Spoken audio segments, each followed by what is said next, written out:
My name's Captain Scott Smallacombe. I'm Assistant Corps Officer at Brunswick Corps. Brunswick is an odd community. We have very many faiths, we have very many nationalities.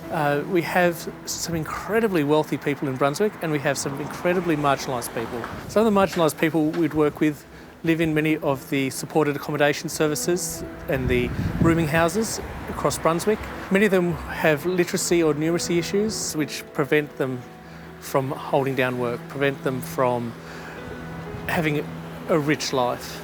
I'm Colin Elkington, and with my wife Karen and our receptionist Rita, we provide material aid to asylum seekers here at the Salvation Army Asylum Seeker Support Service. These people are vulnerable all year round. The Salvation Army has identified them as some of the most vulnerable people in Australia, and so Christmas only just emphasises their difficulty, their hardship. Everyone else is having a good time and feasting, and they've hardly got any money to survive. The government and the immigration department leaves them dangling, sometimes for months, sometimes for years. These people really need hope. One of the ways that our culture frames Christmas is that Christmas is the time where everything can be forgiven, everything can be made up, every family can get back together.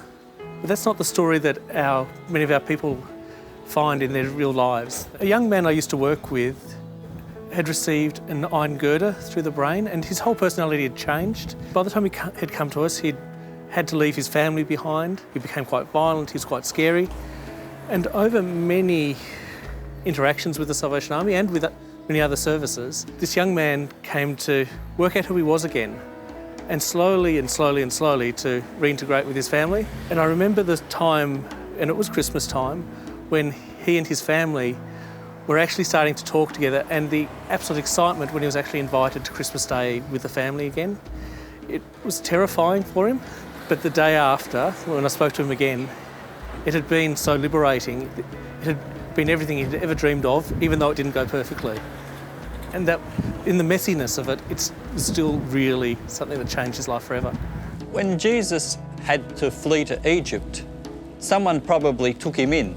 He could then go on to say, I was a stranger and you took me in. He knew it from experience. When we help an asylum seeker, he can say to us, I was a stranger and you took me in. My response to any asylum seeker should be welcome. You are welcome here. At Christmas time, marginalised people don't need cliches. But Christmas time, marginalised people don't need all the little platitudes that go along with Christianity.